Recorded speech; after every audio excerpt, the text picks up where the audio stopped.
noses and curl your lips as if compromise were a dirty word. It is a dirty word. Right. Well, it is only through compromise that we may keep the faith alive. We are ruled by an infidel race. One stroke of the sword, it could sever the cord that binds us into one people. They could destroy the temple. No. Yes, we live uncomfortably with the Romans. But at least we live. This is no life. That's Sadducee talk, Seth. Well, I almost forgot. You are the son of a Sadducee. And what's wrong with Sadducee talk? Without us Sadducees, you'd be burning incense before Tiberius' statue. Our Jewish love of freedom can always defeat Roman arrogance.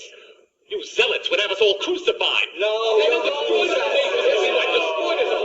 My sons, throughout our history, we have been called to defend the integrity of our inheritance against foreign oppression and against our own weakness.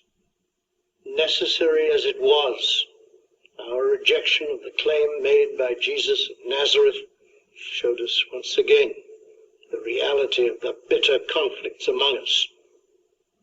And you may be sure that the Romans, too, are aware of it. Your words are from your heart, Rabban Gamaliel. May I?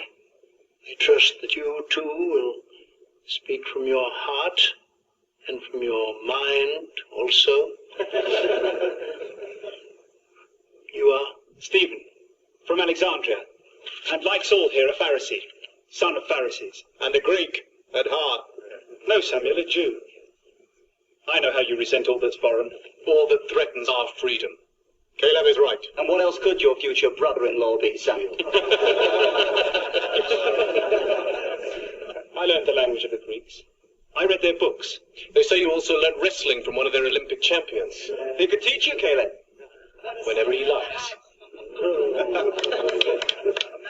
Although their philosophers received sparks of the truth, I know they are far from the light. With your permission, Rabban. Our brother Caleb should not forget that the Torah has been revealed to the world of the Gentiles by our own Hebrew scholars, who translated it into the language of the Greeks. To know the Greek culture is an advantage for us. Rabban, may I? You may be right, Saul. Paul, is it not? You are a Roman citizen, or at least the bearer of a Roman name. I am a Jew. My father lives in Tarsus, in Cilicia. His father was a great benefactor of that city, so Rome bestowed on him the highest honor it could grant a subject in its empire. Now, you and I may doubt, but it is indeed an honor. Some may prefer to call it a blemish on our name.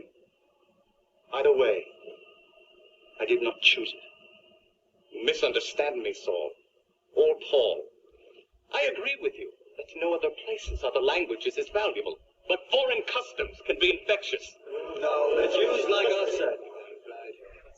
The divisions we show are not only doctrinal and political. Beyond these divisions, there is doubt, uncertainty, even among those of you who belong to the same sect. We forget that we were called as a holy nation. The call is one.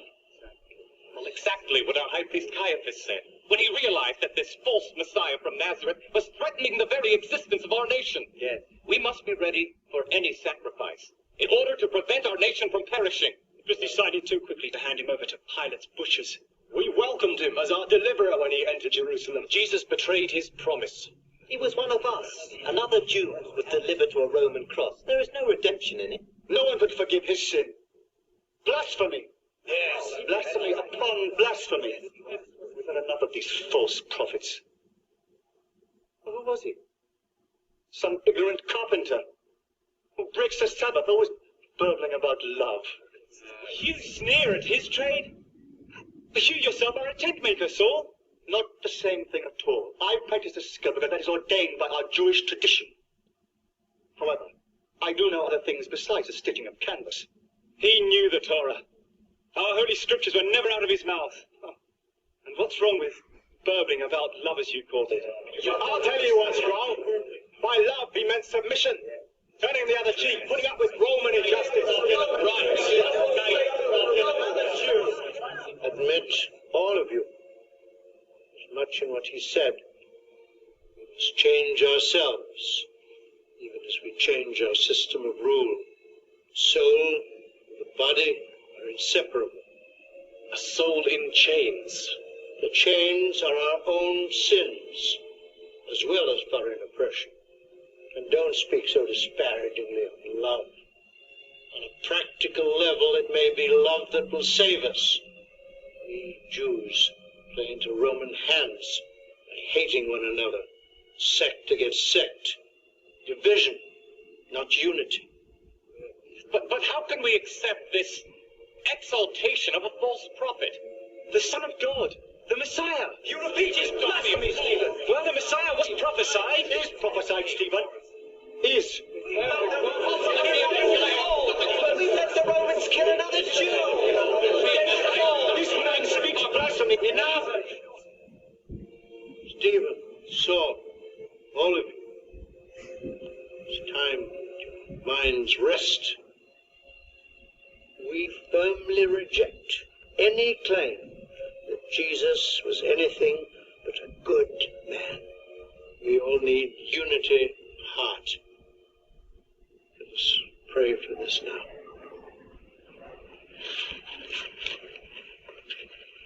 Shema Israel.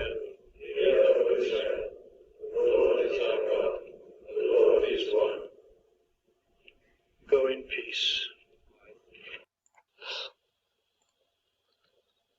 Samuel gave his life for me, and now you too will be in danger. No, I help you as a friend, not as a fellow zealot. I think the zealots are wrong, or should I say impractical. You won't prevail, Caleb.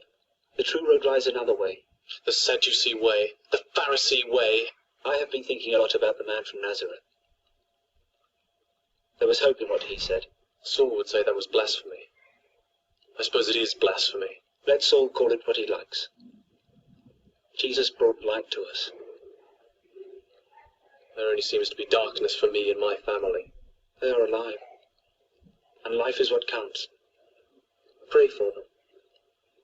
You may trust your prayers, Stephen. I choose my sword.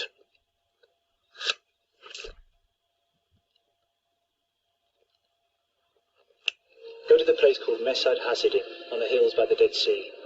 You'll reach it by dawn. I have a friend there, Ananias. He will take care of you. One of us? No, he's no zealot. He belongs to the Essenes. The Essenes will protect you.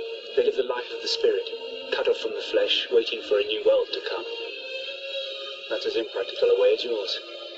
To many, the Essenes represent the very essence of our Jewish faith. They believe that life is a fight between light and darkness. They strive to purify themselves by living in caves, isolated from the outside world. They own nothing and share the little they need to survive. Their only treasures are their water wells. They are obsessed with cleanliness.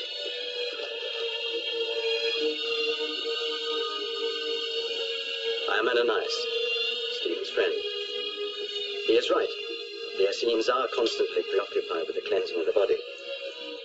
The body is a poor thing destined to decay. We must transcend it and live in the spirit. But we must purify the body as it serves as a symbol of our inner purity. It's not easy to forget we have bodies. These men never take a woman in their arms? How do they breed? We do not breed.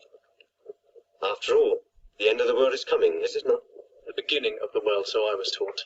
The building of a free Jewish nation. They have no time for these dreams of nationhood. There has to be a purification of the soul before the last day comes. Sometimes you say we, sometimes they.